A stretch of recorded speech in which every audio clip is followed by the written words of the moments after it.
Yeah, what is the last class, ma'am? What is the last class? Thallus organization. What is the meaning of thallus? plant. Is not చెప్పండి. differentiated into root, stem, leaf. Plant body. Plant body. Thallus అంటే ఇప్పుడు ఎవరైనా అడిగినప్పుడు ఏం చెప్తారు? శైవలాల మొక్క దేహం ఏంటి అంటే థాలస్ అని చెప్తారు. థాలస్ కి డెఫినేషన్ ఏంటి? థాలస్ స్టెమ్ అన్డిఫరెన్షియేటెడ్ గా ఉంటుంది. అంటే మీరు పర్టికులర్ గా root system, stem, leaf system అనేది చూడరనమాట. కాబట్టి దాన్ని శైవలాల యొక్క దేహాన్ని లేదా దాన్ని ఏమంటారంటే థాలస్ అని అంటారు. అంతే కదమ్మా? థాలస్ అంటే ఏంటి? Undifferentiated into the root, stem, leaf system. This is call the thallus. Okay, నిన్న మీకు థాలస్ ఆర్గనైజేషన్ అంటే శైవలాల థాలస్ నిర్మాణంలో వైవిధ్యాలు ఏ విధంగా ఉంటాయి అనేది స్టార్ట్ చేసిన. అర్థమైందా? ఎంతమందికి అర్థమైంది నిన్న? ఫస్ట్ ఏం చెప్పినా? First one unicellular. యూనిసెల్యులర్ చూడండి ఇక్కడ ఫస్ట్ వచ్చేసి యూనిసెల్యులార్ లేదా దీన్ని ఏమంటారంటే ఏకకణ జీవులు అని అంటారు. ఫస్ట్ ఏంటి? యూనిసెల్యులార్ లేదా ఏకకణ జీవులు. ఇక్కడ మీకు థాలస్ లోపల డిఫరెన్స్ అనేటివి చాలా స్టార్టింగ్ నుంచి అంటే మనకి యూనిసెల్యులార్ నుంచి మల్టీ సెల్యులార్ వరకు కనిపిస్తాయి. యూనిసెల్యులార్ వచ్చేసి ఏకకణ జీవులు. ఈ యూనిసెల్యులార్ లేదా ఏకకణ జీవుల్లో మళ్ళీ తిరిగి రెండు రకాలుగా డివైడ్ అయినది. ఒకటి ఏంటి అంటే మొటైల్ ఫామ్. దీన్ని ఈ మొటైల్ ఫామ్ దిస్ వన్ ఈ మొటైల్ ఫామ్ ని ఏమంటారు అంటే ఏకకణ జీవులు. వాటికి ఏముంటాయి? కషాబాలు ఉండే వాటిని మొటైల్ అని అంటారు. కషాబాలు లేని వాటిని ఏమంటారు? Non motile. మళ్ళీ మీకు ఇక్కడ ఏంటి? యూనిసెల్యులార్ ఏకకణ జీవుల లోపల కషాబాలు ఉండేటివి కొన్ని ఉంటాయి, కషాబాలు లేనివి.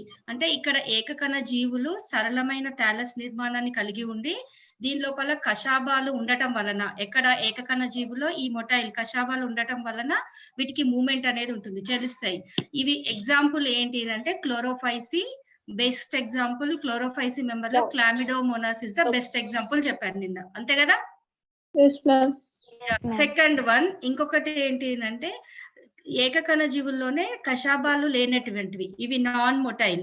ఇక్కడ ఏముంటుంది? నిర్దిష్ట సంఖ్యలో కణాల సమూహం ఉండి జిగురు పొరలో ఇమిడి ఉంటుంది అని చెప్పాను ఇక్కడ కూడా మీకు. అయితే ఇక్కడ ఏంటి? మీకు కషాబాలు అనేటివి టోటల్ గా అబ్సెంట్ ఉంటాయి. ఇవన్నీ కూడా కషాబాలు మీకు అబ్సెంట్ ఉంటాయి. నెక్స్ట్ వచ్చేసి సమూహ జీవులు. ఇక్కడ సీనోబియల్ ఫార్మ్స్ అని చెప్పాను కదా, దీని సమూహ జీవులు. సీనోబియల్ ఒకటి, సెకండ్ వన్ కొలోనియల్. సమూహ జీవులు రెండు రకాలు ఉంటాయి. కొలోనియల్ వచ్చేసి సహనివేశ జీవులు, సీనోబియల్ వచ్చేసి సమూహ జీవులు. సహనివేశ జీవులని ఏమంటారు? సహనివేశ జీవులు అంటే ఇవన్నీ కూడా ఒక నిర్దిష్ట సంఖ్యలో కణాల సముదాయం ఉండి మ్యూసిలేజ్ తొడుగు లోపల ఇమిడి ఉంటాయి. ఉదాహరణ మీకు నేను ఏం చెప్పాను? క్లోరోఫైసి మెంబర్స్ పాండరీనా చెప్పాను. నెక్స్ట్ వచ్చేసి ఇక్కడ కూడా మీకేంటి? ఈ కొలోనియల్ అయినాక సీనోబియల్. ఇక్కడ కూడా మీకు ఇది సంఖ్య అనేది కౌంట్ అనేది మనకి నంబర్ ఆఫ్ సెల్స్ అనేది ఎక్కువగా ఉంటాయి దీని లోపల. కాబట్టి ఇవి ఏం చెప్పాను? Best example వాల్వాక్స్. మీకు డయాగ్రామ్స్ చూపిస్తాను 1 minute. See here. ఇవేంటి? సీనోబియల్ ఆల్గే. సీనోబియం అంటే ఏంటి? సహనివేశ జీవులు. సహనివేశానికి ఏంటి? కణాల సంఖ్య అనేది ఒక నిర్దిష్ట సంఖ్యలో ఉండి ఈ జిగురు తొడుగు లోపల లేదా మ్యూసిలేజ్ తొడుగు లోపల ఇమిడి ఉంటాయి. చూడండి, కణాల సంఖ్య నిర్దిష్ట సంఖ్య అంటే ఒక కౌంట్ అనేది నంబర్ అనేది కరెక్ట్ గా ఉంటుంది దీని లోపల. తర్వాత ఈ సెల్స్ అన్ని దేంట్లో ఉంటాయి అంటే మ్యూసిలేజ్ తొడుగులో ఇమిడి ఉంటాయి. Best example Pandorina, Eudorina. ఇవేంటివి? సీనోబియల్ ఆల్గే అంటారు. Next one colonial algae. ఇక్కడ చూడండి, వీటిని ఏంటి అంటే సమూహ. రెండు డిఫరెంట్ చూడండి. ఫస్ట్ వచ్చేసి మీకు ఏం చెప్పాను? చలన జీవులు, ఏకకణ జీవులు. ఎక్కడైతే ఏకకణ జీవులు ఉంటాయో వాటిని ఏమంటారు? ఈ ఇక్కడ see here యూనిసెల్యులార్. దీని లోపల చలనయుతమైనటువంటి సరళమైన దేహ నిర్మాణాన్ని కలిగి కషాబాలు ఉంటే అవేమో చలిస్తాయి. Best example Chlorophyceae. రెండోది ఏంటి, నాన్ మొటైల్. ఇవన్నీ వీటికి ఏముంటాయి, దీని లోపల మనకి ఏకకణ జీవులే కానీ కషాబాలు ఉండవు. కాబట్టి వీటిని ఏమంటారు, ఏకకణ జీవులు, చలన రహిత జీవులు అంటారు, నాన్ మొటైల్. బెస్ట్ ఎగ్జాంపుల్ ఏం చెప్పినా నిన్న, chlorella is the best example. ఇది ఫస్ట్ వన్ చూడండి, యూనిసెల్యులార్. ఏకకణ జీవుల్లో మళ్ళీ డివైడ్ అయ్యి ఎన్నిగా డివైడ్ అయి ఉంటాయి, రెండుగా. ఒకటేమో చలనయుత, రెండోది చలన రహిత. చలనయుతకి ఏంటి, ఇక్కడ కషాబాలు ఉంటాయి కాబట్టి ఇవి మూమెంట్ అనేది జరుగుతుంది. సెకండ్ వన్ వచ్చేసి కషాబాలు అబ్సెంట్, దీని లోపల కషాబాలు ఉండవు కాబట్టి మూమెంట్ ఉండదు. కషాబాలు ఉండే వాటికి బెస్ట్ ఎగ్జాంపుల్ క్లామిడోమోనాస్, లేని దానికి second example chlorella. It's clear? ఇది క్లియర్ కదా ఫస్ట్ వన్? సెకండ్ వన్ వచ్చేసి ఇక్కడ సహనివేశ జీవులు అని అంటాము. అంటే రెండు ఉంటాయి, ఒకటి కొలోనియల్, ఒకటి సీనోబియం. ఒకటి కొలోనియల్ ఏమంటారు అంటే సమూహ జీవులు అంటారు. మా తెలుగులో రాసుకోండి తల్లి. కొలోనియల్ మీనింగ్ ఏంటి అంటే సమూహ జీవులని కొలోనియల్ అంటారు. ఈ కొలోనియల్ లోపల మనకి ఏమవుతుంది అంటే నంబర్ ఆఫ్ సెల్స్ అనేది, కౌంట్ అనేది ఉండదు. కణాల సంఖ్య ఎక్కువగా ఉంటుంది. అనిర్ణితమైనటువంటి సంఖ్యలో కణాలు ఉంటాయి. అంటే కౌంట్ అనేది మీరు చేయలేకరు. ఇక్కడ చూడండి, ఈ వాల్వాక్స్ లోపల, ఈ పెడెస్ట్రియం లోపల మీరు కౌంట్ చేయలేరు కణాల సంఖ్య. కాబట్టి కణాల సంఖ్య ఎక్కువగా ఉండి ఒక జిగురు తొడుగులో ఉండే వాటిని ఏమంటారు, కొలోనియల్ ఫార్మ్స్ అంటారు.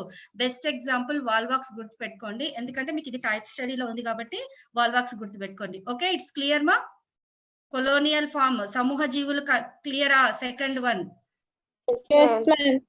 థర్డ్ వన్ వచ్చేసి సీనోబియల్. ఇవి ఏంటంటే సహనివేశ జీవులు అంటారు. ఇక్కడ ఏంటి, దానికి దీనికి డిఫరెంట్ ఏంటి అంటే, కొలోనియల్ ఏమో కణాల సంఖ్య మీరు కౌంట్ చేయలేరు, బట్ ఇక్కడ సీనోబియల్ వచ్చేసి కణాల సంఖ్య మీరు కౌంట్ చేస్తారు. నంబర్ ఆఫ్ సెల్స్ అనేటివి మీకు ఇక్కడ ఒక కౌంటబుల్ గా ఉంటాయి. ఇప్పుడు యుడోరినా తీసుకోండి, మినిమం 50 to 80 సెల్స్ ఉంటాయి. పాండరీనా తీసుకోండి, మినిమం 10 to 20 సెల్స్, 16 సెల్స్ అలా ఉంటాయి. ఇది కౌంట్ అనేది పర్టికులర్ ఉంటుంది. దానినే సీనోబియం ఆల్గే. దీనిని ఏమంటారు అంటే సహనివేశ జీవులు. నిర్దిష్ట సంఖ్యలో కణాలన్నీ సముదాయం ఉండి ఒక మ్యూసిలేజ్ లేదా జిగురు తొడుగులో ఇమిడి ఉండే వీటిని సహనివేశ లేదా సీనోబియల్ ఆల్గే. రెండు నేర్చుకోండి మా, ఇంగ్లీష్ అండ్ తెలుగు నేర్చుకుంటే మీకే ఫ్యూచర్ లో ఈజీ అవుతుంది. ఓకే, దాన్ని ఏమంటారు, సీనోబియల్ ఆల్గే ఆర్ సహనివేశ జీవులు. బెస్ట్ ఎగ్జాంపుల్ వచ్చేసి యుడోరినా అండ్ పాండోరినా. ఓకే, ఇది అర్థమైంది కదా. ఏకకణ జీవుల్లో రెండు రకాలు చెప్పాను, ఒకటి చలనయుత ఏకకణ జీవులు, చలన రహిత ఏకకణ జీవులు. అది ఫస్ట్ అయిపోయింది. సెకండ్ వన్ సహనివేశలో, సెకండ్ వచ్చేసి కొలోనియల్ ఏంటి, సమూహ జీవులు అయిపోయింది. సీనోబియల్ అంటే సహనివేశ జీవులు. ఇక్కడ వరకు క్లియర్ కదా. నెక్స్ట్ చూడండి, ఫిలమెంటస్ అంటే ఏమని చెప్పాను. ఇంకొకటి దీనికన్నా ముందు ఇంకొకటి ఎవరు చెప్తాను మా, ఏకకణ జీవుల్లో మీకు కషాబాలు లేకపోతే మూమెంట్ అనేది జరగదు, అవునా కదా. దేంట్లో, ఒక్క నిమిషం, దీంట్లో మనకి ఇక్కడ ఏంటి, కషాబాలు ఎక్కడైతే లేవో ఇది మీకు ఏకకణ జీవి, కషాబా రహిత జీవి. ఏకకణయుత కషాబ రహిత జీవి ఇది క్లోరెల్లా అని చెప్పాను. ఇక్కడ ఏంటి, మనకి కషాబాలు ఉండదు మరియు మూమెంట్ అనేది ఉండవు. ఇవి ఎట్లుంటాయి, స్థిరంగా ఉంటాయి. అంటే ఇక్కడ ఏంటి, శాకీయ దశలు కలిగి ఉన్న వీటిని ఏమంటారంటే కొకాయిడ్స్ అని అంటారు. Very very important. కొకాయిడ్ అనే వర్డ్ వచ్చిందంటేనే మీకు అక్కడ కషాబాలు అబ్సెంట్ అని గుర్తుపెట్టుకోవాలి. చూడండి మా, అర్థమైంది కదా. వీటిని ఏమంటారు అంటే నిశ్చల జీవులు అంటారు. వాటి ఫస్ట్ ఇది ఎప్పుడైతే కషాబాలు ఉంటాయో వాటిని చలన జీవులు అంటారు. ఈ కషాబాలు లేని వాటిని వచ్చేసి నిశ్చల జీవులు. ఎందుకు అంటే దీనిలో కషాబాలు ఉండవు, మూమెంట్ ఉండదు, ఇవి ఒక ప్లేస్ నుంచి ఇంకో ప్లేస్ కి వెళ్ళలేవు, స్థిరంగా ఉంటాయి. కాబట్టే వీటిని నిశ్చల జీవులు. ఏవైతే నిశ్చల జీవులు ఉంటాయో వాటిని కొకాయిడ్స్ అంటారు. అర్థమైంది కదమ్మా. కొకాయిడ్ అంటే ఏంటి, కొకాయిడ్ అంటే Fragile absent and movement ఉండదు. Movement is the movement is the absent flagella. Where the flagella is absent, in that organs is called the movement totally absent. That's why that is called the coccoids. Where the flagellas are present, in that habit is the movement is present. Non coccoid అంటే ఇక్కడ ఒక్కటే గుర్తు పెట్టుకోండి, flagella ఉంటేనేమో కొకాయిడ్ అన్నారు. Flagella లేకపోతే అంటే కషాబాల్ లేకపోతే, ఫ్లాజెల్లా లేకపోతే వాటిని కొకాయిడ్స్ అంటారు. ఈ కొకాయిడ్స్ లో కూడా చూడండి ఏకకణ జీవులు ఉంటాయి, సీనోబియల్ జీవులు కూడా ఉంటాయి. మళ్ళీ ఇక్కడ మనకి దీంట్లో వచ్చేసి మీకు క్లోరెల్లా ఇది. సెకండ్ది ఇంకొకటి ఏంటంటే ఏకకణ జీవులో కషాబాలు లేని వాటిని కొన్ని ఉంటాయి, కొకాయిడ్ జీవులు అంటారు. నెక్స్ట్ సహనివేశ జీవులు, సీనోబియల్ ఫార్మ్స్ అని అంటారు. ఈ సీనోబియల్ ఫార్మ్స్ లో ఏంటి అంటే మనకి చెప్పాను ఇందాకనే, కణాల సంఖ్య నిర్దిష్టంగా ఉంటుంది, ఒక క్రమ పద్ధతిలో అమరి ఉంటుంది, కణాలన్నీ దగ్గరగా ఉంటాయి. చూడండి రెండిట్లో ఉన్నాయా, ఒక ఆర్డర్ లో ఉంటాయి, కణాలన్నీ దగ్గరగా ఉంటాయి. సెనిడెస్మస్, తర్వాత హెక్సాగోనల్, హైడ్రోడిక్టియాన్, ఇవన్నీ కూడా ఏమంటారంటే సీనోబియల్ ఫార్మ్స్ అని అంటారు. వీటిని ఏమంటారు, సహనివేశ జీవులు అని అంటారు. ఇక్కడ వరకు క్లియర్ అమ్మా? నెక్స్ట్ చూడండి మా, ఫిలమెంటస్. దానికన్నా ముందు మీకు ఇది చెప్తాను, పామెలాయిడ్ చెప్పాక ఫిలమెంటస్ స్ట్రక్చర్ చెప్తాను. ఇక్కడ డెండ్రాయిడ్ అనేది చూడండి మా. డెండ్రాయిడ్ అంటే ఏంటి అంటే తెలుగులో కూడా డెండ్రాయిడే అంటారు, నేను చూసాను, అదే ఉంది నేమ్, డెండ్రాయిడ్ జీవులు. ఇక్కడ ఏంటి అంటే థాలస్ సాధారణంగా పీట కణం ఉంటుంది కదా, పీట కణము, ఇది పీట కణము. స్టార్టింగ్ సెల్ ఏమంటారంటే పీట కణాలు అంటారు. పీట కణ భాగం లోపల మీకు ఏం కనిపిస్తుంది అంటే మ్యూసిలేజ్ లేదా జిగురు లేదా జిలాటిన్ వంటి పదార్థం అనేది అబ్సెంట్ ఇక్కడ కనిపించదు మీకు. వీటి వల్ల ఏమవుతుందంటే ఒక్కొక్క కణానికి వాటికి జిగురు కాడలు ఏర్పడి ధ్రువ విభేదనం అనేది జరుగుతుంది. ఈ ధ్రువ విభేదనం అనేది శాఖాయుతంగా కనిపిస్తుంది. దీనినే మనం ఏమంటారంటే డెండ్రాయిడ్ జీవులు అంటారు. మళ్ళీ చెప్తున్నానమ్మా, ఈ డెండ్రాయిడ్ లోపల థాలస్ సాధారణంగా పీట కణాలు అంటే కింద స్టార్టింగ్ లో ఉన్న సెల్స్ ఏమంటారు, పీట కణాలు అంటారు. ఇవే కదా, ఈ పర్టికులర్ పార్ట్ ఏమంటారంటే పీట కణాలు అంటారు.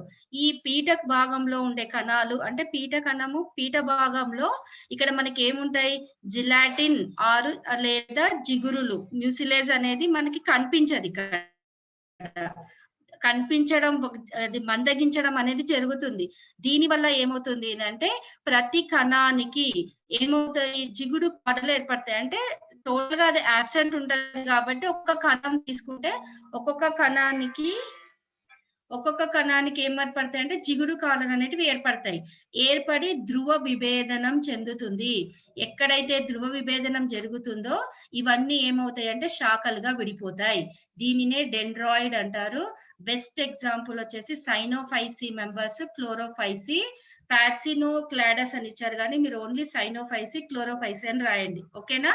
అర్థమైందా? డెండ్రాయిడ్ అంటే ఏంటి చెప్పాలా మళ్ళీ? డెండ్రాయిడ్ మీనింగ్ అంటే ట్రీ లైక్ స్ట్రక్చర్. అంటే appear here macroscopic tree like, not tree, just tree like structures are there in these cells. Here what happened, where the cells are there, in that cells the gelatin, gelatin is the totally absent. When the totally absent of the gelatin in that cells to the some small branches are to form. That's why this is called the dendroid జీవులు అని అంటారు. డెండ్రాయిడ్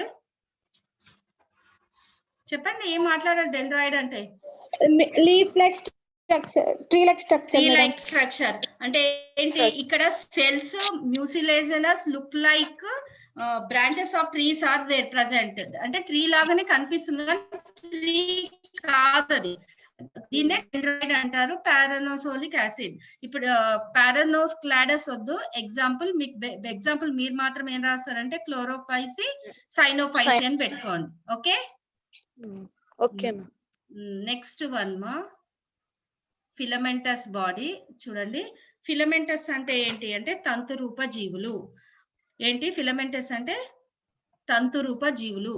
ఇక్కడ చూడండి filamentous లోపల కణ విభజన అనేది ఒకే తలంలో జరగడం వలన ఇవన్నీ సెల్సే. ఇక్కడ కనిపించేటివన్నీ కూడా మీకు సెల్సే. దీనిలో ఉండేటివన్నీ కూడా సెల్స్. ఇక్కడ మీకు ఏమవుతుంది, కణ విభజన ఒకే తలంలో జరగడం వలన కణాలన్నీ ఒక వరుసగా నిలువుగా అమరి ఉంటాయి. ఇటువంటి దేహ నిర్మాణాన్ని ఫిలమెంటస్ లేదా తంతు రూప నిర్మాణం అంటారు. అర్థమైందా? ఫిలమెంటస్ బాడీస్ అంటే ఏంటి? కణ విభజన ఒకే తలంలో జరగడం వలన ఇవన్నీ కణాలు. ఇప్పుడు మీకు కనిపిస్తున్నాయి కదా ఈ డయాగ్రామ్ లో ఉండేటివన్నీ, ఇక్కడ ఇదన్నీ కణాలే. ఈ కణాల విభజన అనేది ఏం జరుగుతుందంటే ఒకే తలంలో జరుగుతుంది, ఒకే సైడ్ మనకి జరుగుతుంది. జరగడం వల్ల కణాలన్నీ ఒక వరుస క్రమంలో నిలువుగా అమరి ఉంటాయి. ఇటువంటి దేహ నిర్మాణాన్ని ఏమంటారంటే తంతు రూప నిర్మాణం అంటారు.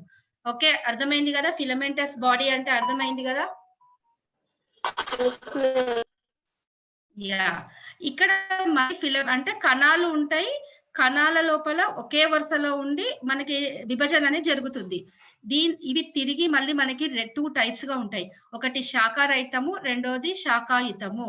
అంటే బ్రాంచింగ్ 1, అన్బ్రాంచింగ్ 1. సెకండ్ 1 అంటే అన్బ్రాంచ్డ్ అంటే శాఖారహితము. శాఖారహిత తంతు రూప జీవి ఏమంటారు వీటిని? ఫస్ట్ ఇవి డివైడ్ అయ్యి 2గా డివైడ్ అయి ఉంటది. ఒకటేమో శాఖారహితంగా ఉంటుంది, రెండోదేమో శాఖాయుతంగా. So they may be simple or unbranched. Simple అంటే మనకి ఇక్కడ శాఖారహిత, ఇక్కడ మనకి ఏంటి శాఖారహితంగా ఉంటుంది అంటే విభజన అనేది జరగదు. Best example spirogyra. అంటే కణాలు ఒకే వరుస క్రమంలో నిలిచి ఏకశ్రేణియుతంగా ఉండే వాటినే మనం ఏమంటారంటే శాఖారహితము, స్పైరోగైరా అంటారు. ఇక్కడ లేదా మరొక తలంలో కూడా విభజన జరిగితే అనేక వరుసలో కణాలు తంతువులు ఏర్పడతాయి. ఇప్పుడు ఈ డైరెక్షన్ లో విభజన జరిగిందంటే ఈ డైరెక్షన్ లోనే ఒక ఫిలమెంటస్ ఏర్పడుతుంది. నెక్స్ట్ ఇంకో డైరెక్షన్, ఇన్ కేస్ ఈ డైరెక్షన్ లో జరిగింది అనుకోండి, అక్కడ ఒక ఫిలమెంట్ ఏర్పడుతుంది. కానీ అది ఈ ఫిలమెంటస్ బాడీ డిఫరెంట్. నెక్స్ట్ ఇక్కడ ఏర్పడింది కదా, అప్పుడు ఇక్కడ ఏర్పడేది కొత్తగా మళ్ళీ ఇంకొక కొత్త స్పైరోగైరాని ఏర్పరుస్తుంది. అంటే కణాలు ఒకే వరుసలో నిలిచే ఏకశ్రేణి లేదా మరొక తలంలో కణాలు విభజన జరిగితే అన్ని ఒకే వరుస కణాలు ఉన్న తంతువులు ఏర్పడతాయి. దీనిని ఏమంటారు? శాఖారహిత జీవులు. అర్థమైందా? ఫస్ట్ది శాఖారహితం అంటే ఏంటి? శాఖారహితం అర్థం కాలేదా గర్ల్స్? వాట్ హ్యాపెన్ మా? శాఖారహితం అర్థమైందా కాలేదా ఫిలమెంటస్ బాడీలో? Hello hello. yes ma'am. Yeah, second one ఏంటంటే శాఖాయుత తంతువులు. శాఖాయుతం అంటే ఏంటి? శైవలాల్లో చాలా విభాగాల్లో మనకి శాఖాయుతమైన తంతురూప జీవులు ఉంటాయి. వీటి లోపల మనకి తంతువులో ఏ కణంలోనైనా డివిజన్స్ అనేది జరుగుతుంది. దీని లోపల మనకి శాఖాయుతం అంటే బ్రాంచింగ్. చూడండి సెకండ్ పిక్చర్ లో కనిపిస్తుంది. ఇవి ఏంటి అంటే బ్రాంచింగ్ ఉన్నదానిని మనం శాఖాయుతమైన తంతువులు. ఇక్కడ ఏ తలంలోనైనా విభజన జరిగినప్పుడు మనకి 2 శాఖలుగా విడిపోతాయి. అంటే తంతువులో ఏ కణమైన విభజన జరుగుతుంది, చిన్న చిన్న తలాల్లో విభజన జరుగుతాయి. అప్పుడు ఏమవుతాయి? ఈ శాఖలు అనేటివి ఏర్పడతాయి. ద బెస్ట్ ఎగ్జాంపుల్ అంటే బెస్ట్ ఇక్కడ మళ్ళీ మీకు చెప్తాను 2. బెస్ట్ ఎగ్జాంపుల్ ఏంటిదంటే మీకు క్లోరోఫైసి మెంబర్ లో క్లాడోఫోరా ఒకటి, సైటోనిమా ఒకటి. ఇవి 2. ఇదేమో సైటోనిమా, ఇక్కడ కింద కనిపించేదేమో క్లాడోఫోరా. అది క్లాడోఫోరా 2 చూడండి మా. ఇక్కడ ఫస్ట్ అంటే ఇక్కడ ఫస్ట్ ఏంటి? శాఖారహితంలో ఉండే ఫిలమెంటస్ బాడీ తంతురూప జీవుల్లో కణాలు ఒకే తలంలో విభజన చెంది ఒకటే మనకి బ్రాంచింగ్ లేకుండా ఒకే నిర్దిష్టమైన తలంలో ఏర్పడతాయి. ఇది శాఖారహితమైనటువంటి branching filamentous body. Second one ఏంటిది? శాఖాయుతమైన తంతువులు. ఇక్కడ శాఖాయుతమైన తంతువులో ఈ శైవలాల్లోని చాలా భాగాల్లో శాఖాయుత తంతు జీవులు కూడా ఉన్నాయి. ఇవి ఏంటిది అంటే ఇక్కడ తంతువులో శిఖర కణము అంటే శిఖర కణమైన కావచ్చు, తంతువులో ఏ కణమైనా తీసుకోండి, ఆ కణంలో చిన్న తలాలలో విభజన జరిగినప్పుడు ఈ బ్రాంచింగ్ శాఖలు అనేటివి ఏర్పడతాయి. ఇక్కడ ఇది వచ్చేసినేమో సైటోనిమా ఎగ్జాంపుల్. ఇది కింద ఉన్నదేమో క్లాడోఫోరా. అయితే ఇక్కడ మళ్ళీ మీకు 2 శాఖలు ఏర్పడ్డాయా? బ్రాంచెస్ ఏర్పడ్డాయా? ఇక్కడ 2 బ్రాంచ్‌లు కనిపిస్తున్నాయి. ఇక్కడ 2 కనిపించినాయా? చెప్పండి మా, ఇక్కడ కనిపిస్తున్నాయా మీకు? 2 బ్రాంచెస్ కనిపిస్తున్నాయా? yes ma'am. ఇక్కడ మళ్ళీ ఎందుకు ఎక్స్‌ప్లెయిన్ చేస్తుందంటే, ఇక్కడ వచ్చేసి ఒకటి ట్రూ బ్రాంచింగ్ ఉంటది. సెకండ్ వన్ వచ్చేసి ఫాల్స్ బ్రాంచింగ్ ఉంటాయి. ట్రూ బ్రాంచింగ్ అంటే ఏంటంటే సైనోఫైసికి, అంటే అదొక అనృత శాఖా తంతువులు అంటారు. ఏమంటారు వీటిని? అనృత శాఖాయుత తంతువులు. ఏంటి? సైనోఫైసికి చెందినటువంటి కొన్ని ప్రజాతుల్లో తంతువులు ఒక మ్యూసిలేజ్ తొడుగులోనే అభిముఖంగా ఉండి, మ్యూసిలేజ్ తొడుగుని చీల్చుకొని బయటికి పొందే శాఖలని ఏమంటారు అంటే అనృత శాఖాయుతమైనటువంటి తంతువులు అంటారు. ఏమంటారు వీటిని? అనృత శాఖాయుతమైన, దానినే ట్రూ బ్రాంచింగ్. సెకండ్ వన్ వచ్చేసి ఫాల్స్ బ్రాంచింగ్ అనేది రెండోది ఉంటాయి. ఇవి రెండు కూడా మీరు ఎక్కడ చూడొచ్చును అంటే సైనోఫైసి మెంబర్ అయినటువంటి సైటోనిమా అండ్ క్లాడోఫోరాలో మనకి కనిపిస్తుంది. దీనినే ఒకటి, ఇదేమో ట్రూ బ్రాంచింగ్. ఇక్కడ సైడ్ కనిపిస్తుంది కదా, ఇది వచ్చేసి మీకు ఫాల్స్ బ్రాంచింగ్. అంటే ఈ ఫాల్స్ బ్రాంచింగ్ అనేది ఏంటి అంటే మ్యూసిలేజ్ తొడుగుని చీల్చుకొని వెల్పలికి వచ్చి అనృత శాఖలుగా రూపొందుతుంది. అంటే మ్యూసిలేజ్ తొడుగుని ఇది సపరేట్ గా ఏర్పరుస్తుంది. కాబట్టి దీనిని ఏమంటారు అంటే ఫాల్స్ బ్రాంచింగ్ అంటారు. అర్థమైంది కదా? తంతువులో వచ్చేసి 2 రకాలు. ఒకటేమో శాఖ రహిత తంతువులు, రెండోటి శాఖాయుత. శాఖారహిత తంతువులకి బెస్ట్ ఎగ్జాంపుల్ మీకు ఏం చెప్పినా స్పైరోగైరా. ఈ కణంలో ఒక నిర్దిష్ట కణంలో ఉండి ఏ తలంలోనైనా విభజన జరిగి ఒక మనకి శాఖలు లేకుండా తంతువు వంటి నిర్మాణం ఏర్పడుతుంది. దీనినే శాఖారహిత తంతువులు, స్పైరోగైరా. సెకండ్ వన్ శాఖాయుత తంతువులు. దీనిలో కణాలు మనకి ఎలా ఉంటాయి? తంతు రూపుల జీవుల కణాల లోపల ఏదైనా ఒక కణము చిన్న కణాల లోపల లేదా శిఖర కణం విభజన చెంది శాఖలుగా ఏర్పడతాయి. దీనిని ఏమంటారు? శాఖాయుతమైనటువంటి తంతువులు. దీని లోపల మళ్ళీ వచ్చేసి మీకు 2 గా ఉంటాయని చెప్పాను. ఒకటి true branching, second one is a false branching. దీనిని ఏమంటారు అంటే అనృత తంతువులు. మెయిన్ గా ఈ ట్రూ బ్రాంచింగ్ మీరు చూసేది ఎక్కడ అంటే సైనోఫైసి మెంబర్స్, ఇది సైటోనిమాలో మీరు అబ్జర్వ్ చేయొచ్చు.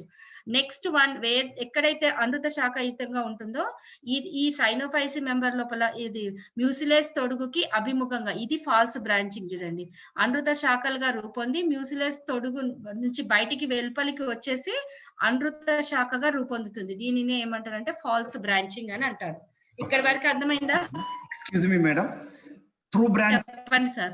నిజ శాఖలు. ట్రూ బ్రాంచింగ్ మీన్స్ నిజ శాఖలు, ఓకే, బ్రాంచింగ్ మీన్స్ అనృత శాఖలు. నిజ శాఖలు, అనృత శాఖలు. నిజ శాఖలకి సైటోనిమా, అనృత శాఖలకి example Cladophora and Stigonema. Another example is here Stigonema branching. Okay, thank you madam, continue. Okay sir, thank you. నిజ శాఖలు ఒకటి, అనృత శాఖలు. ఇప్పుడు అర్థమైంది కదమ్మా. ఇది ఫిలమెంటస్ బాడీ అర్థమైంది. తర్వాత దీంట్లో నిజ శాఖలు అంటే ఏంటివి, తర్వాత సెకండ్ వన్ వచ్చేసి అనృత శాఖలు ఏంటి అనేటివి. ఏంటి మాట్లాడట్లేదు? ఓకేనా? అర్థమైంది కదా? నెక్స్ట్ ఇంకొకటి మా, ఇక్కడ డెండ్రాయిడ్ అయిపోయింది కదా. నెక్స్ట్ వన్ ఇప్పుడు unicellular, motile, non motile complete, colonial, coenobial complete. Filamentous లో సింపుల్ బ్రాంచింగ్ సిస్టమ్ చెప్పాను. అంటే ఏంటి ఫిలమెంటస్ లో మీకు వచ్చేసి సింపుల్ అంటే ఏంటి చెప్పండి? సింపుల్ బ్రాంచింగ్ అంటే తంతుయుత తంతువులో ఏమని చెప్పాను? శాఖారహిత తంతువులు. రెండోది వచ్చేసి శాఖాయుత బ్రాంచింగ్ వచ్చేసి శాఖాయుత తంతువులు. మళ్ళీ ఇక్కడ మీకు 2 చెప్పాను. ఒకటేమో నిజ శాఖలు, ట్రూ బ్రాంచెస్ ఇక్కడ మీకు అనిపిస్తుంది ఒకటి. సెకండ్ వన్ వచ్చేసి ఫాల్స్ బ్రాంచింగ్ అనిపిస్తుంది, అంతే కదా? Second one falls branching. ఇది ఫిలమెంటస్ బాడీ. మీరు ఎక్కడ థియరీ చదివేటప్పుడు మా యూనిసెల్యులార్ లోపల మొటైల్లో వచ్చేసి వాల్వాక్స్ చదువుతారు. ఎగ్జాంపుల్ ఏంటి? ఇక్కడ వాల్వాక్స్ ఎగ్జాంపుల్. ఇది టైప్ స్టడీ చదువుతారు. Unicellular, motile. మళ్ళీ ఇక్కడ వచ్చేసి ఇది దీని కిందికి వస్తుంది, కాలనీ కిందికి వస్తుంది. వాల్వాక్స్ వచ్చేసి కాలనీస్ లో మనకి కనిపిస్తుంది.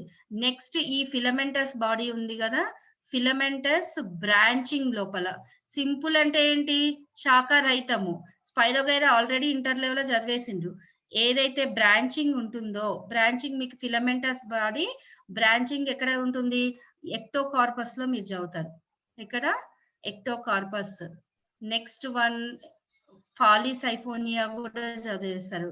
అంటే ఇది ఫియోఫైసి మెంబరు, రోడోఫైసి మెంబర్ లో మీరు ఇవి రెండు చదువుతారు. నెక్స్ట్ ఫిలమెంటస్ సింపుల్ బ్రాంచ్ వచ్చేసి ఈడోగోనియం చదువుతారు. ఈడోగోనియంలో ఇది ఉంటది. అంటే యూనిసెల్యులార్ మొటైల్ కాలనీ వచ్చేసి వాల్వాక్స్ టైప్ స్టడీ. నేను మళ్ళీ వాల్వాక్స్ చెప్పేటప్పుడు అడుగుతాను, what is the plant structure of the Volvox? Unicellular motile colonies. దీనిలో సీనోబియం కూడా ఉంటుంది, నేను అప్పుడు ఎక్స్ప్లెయిన్ చేస్తాను what type of coenobium to involve in the Volvox. ఇది క్లోరోఫైసి. ఫిలమెంటస్ సింపుల్ బ్రాంచింగ్ వచ్చేసి ఈడోగోనియం, ఇది కూడా Chlorophyceae. Volvox, Oedogonium both are the chlorophysi members. You can study these two in the type study for your chlorophysi member. Okay, next one filamentous branching. Branching వచ్చేసి ectocarpus అది Phaeophyceae లో చదువుతారు, Phaeophyceae class లో.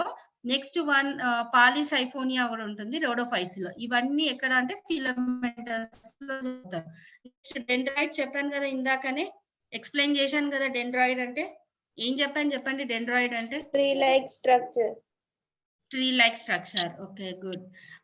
Next one మా ఎటిరోట్రైకస్ habit అంటే విషమ తంతుక జీవులు, అంతేనా సార్? దానికన్నా ముందు విషమతంతుకం. Very good, correct madam. Dendroid అయినాకమ్మా ఫోర్త్ నెక్స్ట్ వన్ ఏంటంటే ఇక్కడ చూడండి, ఇది ఫస్ట్ వన్, ఇది second one, filamentous is the third one, dendroid is the fourth one, fifth one girls palmelloid జీవులు. What is the fifth one? Palmelloid జీవులు. Very important ma. These are questions to ask in your competitive exams ma.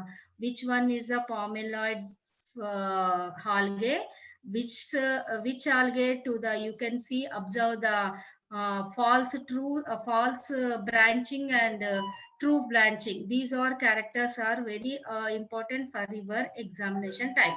See here, what is the fifth one ma? Palmelloid. Telugulo kuda palmelloid annaru, batikinchirru ma. What is the fifth one? Hey, చెప్పండి fast గా, time అవుతుంది. ఈ రోజు ఇది complete చేస్తాం. పామెల్లాయిడ్ జీవులు అంటే ఏంటి? ఇక్కడ పామెల్లాయిడ్ లోపల, దీని లోపల శాకీయ దశలో చలన దశ కోల్పోతాయి. శాకీయ దశల లోపల జీవులన్నీ కూడా చలన దశ కోల్పోయి కేవలం ప్రత్యుత్పత్తి దశలో మాత్రమే చలన దశ కనిపిస్తుంది. చలన రహిత కణాలన్నీ కూడా జిగురుతో కప్పబడి ఉంటాయి. దీనికి ఒక షేప్ అనేది ఉండదు, ఒక్కొక్క భిన్న ఆకారంలో ఉంటుంది. ఇవి బెస్ట్ ఎగ్జాంపుల్ మైక్రోసిస్టిస్. ఎవరికన్నా తెలుసా మైక్రోసిస్టిస్ ఏంటి అనేది? మైక్రోసిస్టిస్ గురించి తెలుసా? నో, ఎప్పుడు వినలేదా? వాటర్ మీకు డిఫరెంట్ గా కొందరికి అంటారు కదా, నాకు వాటర్ పడలేదు అని. వాటర్ లో ఏముంటాయి? ఎందుకు పడదు వాటర్ మా? మనకి ఏంటి అంటే మైక్రోసిస్టిస్ వచ్చేసి పొల్యూటెడ్ వాటర్, పొల్యూషన్ వాటర్ లో ఎక్కువగా మీరు అబ్జర్వ్ చేసేది ఏంటి అంటే మైక్రోసిస్టిస్. చూడండి, అంటే దీని వల్ల ఏంటి, డయేరియా అలాంటి డిసీజెస్ అన్ని వస్తాయి ఈ మైక్రోసిస్టిస్ వల్ల. ఎక్కడ పొల్యూటెడ్ వాటర్ ఉంటే అక్కడ మీరు అబ్జర్వ్ చేసేది ఏంటి అంటే మైక్రోసిస్టిస్. ప్లస్ ఇక్కడ ఫాస్ఫరస్ కూడా రిచ్ ఉన్న వాటర్ బాడీస్ లో మైక్రోసిస్టిస్ అనేది కనిపిస్తుంది. చెప్పండి మళ్ళీ ఒకసారి. పామెల్లాయిడ్ శాకీయ దశలో చలన దశ కోల్పోతాయి. అంటే కేవలం చలన దశ మళ్ళీ ఎప్పుడు కనిపిస్తుంది దీనిలో? ఎప్పుడైతే ప్రత్యుత్పత్తి దశ స్టార్ట్ అవుతుందో ఆ టైంలో మాత్రమే మీకు ఈ చలన దశ అనేది కనిపిస్తుంది. ఈ చలన రహిత కణాలు జిగురు తొడుగులో కప్పబడి ఉండి ఒక్కొక్క దానికి ఒక్కొక్క ఆకారం, అంటే స్ట్రక్చర్ అనేది పర్టికులర్ గా ఉండదు. దీనికి బెస్ట్ ఎగ్జాంపుల్ ఏంటంటే మైక్రోసిస్టిస్. ఇంగ్లీష్ లో చెప్పాలా పామెల్లాయిడ్ కి? Yes, ma'am. This one ma Chromulina, Chlamydomonas, palmelloid ఇది క్లోమిడినా. ఇక్కడ పామెల్లాయిడ్ మీనింగ్ మా in English, here cells are remain embedded in a mucilaginous substance. All cells are embedded in mucilaginous substance and form a mucilaginous colony. Why all cells in the mucilaginous cells, no?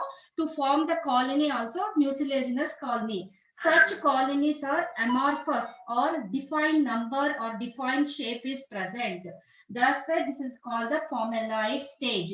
What is the definition of pomelloid? Where the cells are there in the remain in that cells embedded in the mucilaginous substance and to form a mucilaginous colony. Such type of colonies are amorphous or defined number are present, defined shape also to present. That's why this is called the pomelloid shape. They may be spherical shape, and these shape to identify different algae, different shapes are there. But they may be a spherical shape in the Spiosystis. Some algae pear shape also there, Epicystis. Some algae cylindrical shape are the Tetraspora cylindrical, and some algae round and shape is there, Microcystis. These are called the pomelloid stage. Sir మీ పిల్లలు అనుకుంటారు madam English లో ఏమో ఫటాఫటా చెప్తుంది తెలుగులో రావట్లేదని. Telugu sir ఉన్నాడు కదా, no problem. Students don't worry, madam has clearly elaborated in English. Don't worry, I will be here, I will clarify your doubts in Telugu. Don't worry madam, please. Palmelloid complete అయిందమ్మా, అర్థమైంది కదా తెలుగులో? ఇంగ్లీష్ అయితే అర్థమైంది, నాకు అర్థమైంది. తెలుగులో ఓకేనా? ఏంటి అంటే ఒకటే సింపుల్ మా, ఇక్కడ శాకీయ మీకు తెలుసు కదా, శాకీయ దశ చలన దశలు అవన్నీ మీకు తెలుసు. ఎప్పుడైతే శాకీయ దశలో చలన దశ అనేది కోల్పోతాయి అంటే ఫ్లాజెల్లాస్ ఏం కనిపించవు మనకి. అవన్నీ ఎప్పుడు కనిపిస్తాయి? మళ్ళీ ఎప్పుడైతే రిప్రొడక్టివ్ సిస్టమ్ స్టార్ట్ అవుతుందో అప్పుడు మాత్రమే మనకు కనిపిస్తాయి. అయితే ఇవన్నీ ఈ సెల్స్ అన్ని ఎక్కడ ఉంటాయి అంటే ఒక మ్యూసిలేజినస్ షీత్ లో ఉంటాయి. ఆ షీత్ లో ఉండడం వల్ల ఏమవుతుందంటే దానికి ఒక పర్టికులర్ స్ట్రక్చర్ ఉండదు, పర్టికులర్ నంబర్ ఆఫ్ సెల్స్ అనేటివి ఉండదు. దానికి ఇష్టం ఉన్న షేప్ లో ఇది ఇమిడి ఉంటాయి సెల్స్ అన్ని. కాబట్టి దీనిని ఏమంటారంటే పామెల్లాయిడ్ జీవులు అంటారు. ఒక స్పిరికల్ షేప్ అనేది ఒకటి ఉంటది. ఆ స్పిరికల్ షేప్ వచ్చేసి స్పిరోసిస్టిస్ ఆల్గేలో స్పిరికల్ షేప్ కనిపిస్తుంది. పియర్ షేప్ ఉంటది, పియర్ ఎపిసిస్టిస్ అని ఒకటి ఉంటది, పియర్ షేప్ లో కనిపిస్తుంది. రౌండ్ అండ్ సర్కిల్ మైక్రోసిస్టిస్ అన్ని కూడా రౌండ్ ఆర్ సర్కిల్ షేప్ లో ఉంటాయి. టెట్రోస్పోరా సిలిండ్రికల్ షేప్ లో మీకు కనిపిస్తాయి. దీనినే పామెల్లాయిడ్ సిస్టమ్ అని అంటారు. అర్థమైంది కదా పామెల్లాయిడ్ ఫిఫ్త్ వన్? నెక్స్ట్ చూడండి, హెటిరోట్రైకస్ హ్యాబిట్. ఫిఫ్త్ అయిపోయింది మా, sixth one. I write the sixth one. Heterotrichous ని ఏమంటారంటే విషమ తంతుక జీవులు. హెటిరోట్రైకస్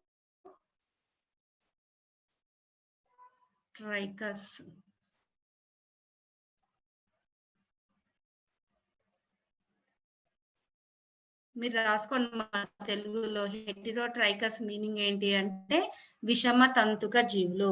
ఇక్కడ తంతు రూపాలు, మీకు తంతు అంటే తెలుసు కదా, ఫిలమెంట్ ని తంతు అంటారు కదా. ఇగో ఇక్కడ ఫిలమెంట్ ఉంది కదా, దీనిని తంతు అని చెప్పాను. హెటిరోట్రైకస్ అంటే విషమ తంతుక జీవులుని హెటిరోట్రైకస్ అంటారు. తంతు రూప నిర్మాణంలో విషమ తంతుక రూపము పరిణితి చెందిన టాలస్ గా గుర్తించడం జరుగుతుంది. ఇక్కడ ఏంటి, తంతు రూప నిర్మాణం ఉంటుంది. ఆ తంతు రూపంలోనే విషమ తంతుక పరిణామం చెందిన టాలస్ ఉంటుంది. కాబట్టి దీనిని విషమ తంతుక జీవులు అంటారు. ఇక్కడ మళ్ళీ ఈ టాలస్ మీకు 2 గా డివైడ్ అవుతుంది. ఒకటేమో ఆధారాన్ని అంటి పెట్టుకొని పెరిగేది, దీని లోపల ఏమంటారు, ఫస్ట్ వన్ అన్న ఆధారాన్ని అంటి పెట్టుకొని పెరిగేదానిని పోస్ట్రేట్ అంటారు. ఏమంటారు దీనిని? Prostrate system. ప్రోస్ట్రేట్ సిస్టమ్ అంటే ఏంటి? ఆధారాన్ని అంటి పెట్టుకొని పెరిగేదానిని ప్రోస్ట్రేట్ లేదా సాగిలబడిన, ఇలా ఉంటుంది, సాగిలపడిన నిర్మాణాన్ని మనము దీనిని ప్రోస్ట్రేట్ సిస్టమ్ అంటారు. Second one erect system. సెకండ్ది ఏంటి? Erect system. ఎరెక్ట్ సిస్టమ్ అంటే ఏంటి? ఎరెక్ట్ సిస్టమ్ అంటే ఈ సాగిల పడిన వ్యవస్థ ఉంది కదా, ఈ ప్రోస్ట్రేట్ సిస్టమ్ ఉంటుంది కదా, దీని నుంచి ఈ భాగం నుంచి నిలువుగా పైకి పెరిగే సిస్టమ్, ఇలా పెరిగే దానిని, ఇలా పెరిగే తంతువులని ఏమంటారంటే ఎరెక్ట్ సిస్టమ్. ఇప్పుడు అర్థమైంది కదమ్మా, విషమ తంతుక స్థితి. విషమ తంతువు అంటే తంతు నిర్మాణంలో విషమ తంతుక రూపము పరిణితి చెందిన థాలస్ గా గుర్తించడాన్నే విషమ తంతుకం అంటారు. దీనిలో మళ్ళీ ఈ థాలస్ రెండుగా డివైడ్ అయి ఉంటుంది. ఒకటి ఆధారాన్ని అంటి పెట్టుకొని సాగిలబడిన వ్యవస్థనేమో ప్రోస్ట్రేట్ సిస్టమ్ అంటారు. ద సెకండ్ వన్ వచ్చేసి సాగిలబడిన శాఖీయ భాగం నుంచి, ఈ సాగిలబడిన భాగం నుంచి నిలువుగా పైకి పెరిగే తంతువులనే మనము ఎరెక్ట్ సిస్టమ్ అంటారు. ఈ విషమ తంతుక రూపం కలిగి ఉన్న శైవలాల్లో మనకి రెండు భిన్న పరిణితి చెంది ఉంటాయి. సాగిలపడిన వ్యవస్థ ఉంది కదా, ఇది ప్రోస్ట్రేట్ సిస్టమ్ బాగా అభివృద్ధి చెంది నిలువుగా పెరిగే వ్యవస్థను క్షీణించి ఉంటుంది. అంటే ప్రోస్ట్రేట్ సిస్టమే డామినేట్ గా కనిపిస్తుంది. డెవలప్మెంట్ అనేది ఇదే బాగా కనిపిస్తుంది శైవలాల్లో. ఏదైతే only 1 minute. Please conclude in this one. Okay sir. Next one ఈ ఎరెక్ట్ సిస్టమ్ వచ్చేసి మనకి నిలువుగా పెరిగే సిస్టమ్ అనేది క్షీణించబడి ఉంటుంది. బెస్ట్ ఎగ్జాంపుల్ వచ్చేసి క్లోరోఫైసి మెంబర్. ఇప్పుడు ఈ శైవలాల్లో ఈ సాగిలబడిన వ్యవస్థ క్షీణించి నిలువుగా పెరిగే వ్యవస్థ బాగా అభివృద్ధి చెందినవి కొన్ని ఉంటాయి. సాగిలబడిన వ్యవస్థ లోపల రెండు ప్రత్యేకంగా అభివృద్ధి చెందిన లక్షణాలు మనకి దీనిలో కనిపిస్తాయి. దీనినే మనము బహుళ ఆవృత బీజంగా మనం దీన్ని అంటారు. మనకి ఎంఓపి అయ్యంగార్ అనే సైంటిస్ట్ ఈ ప్రోస్ట్రేట్ అండ్ ఎరెక్ట్ సిస్టాన్ని కనుక్కున్నారు. మరి రిపీట్ చేస్తున్నా చూడండి once again. What is the heterotrichous అంటే they possess two types of heterocystus are there. One is a horizontal stage and the second one is a vertical. Where the horizontal stage is there, that one is called the prostate system. Where the vertical system is there, in that part is called the vertical part. Sorry, erect part. Yes, erect. The erect system is a coleochete. Best example ma. What is the erect system? In that one is a coleochete. అంటే ఒకటి సాగిలబడిన వ్యవస్థ, ఆధారాన్ని అంటిపెట్టుకొని సాగిలపడిన వ్యవస్థ prostrate. Second one వచ్చేసి erect system లేదా నిలువుగా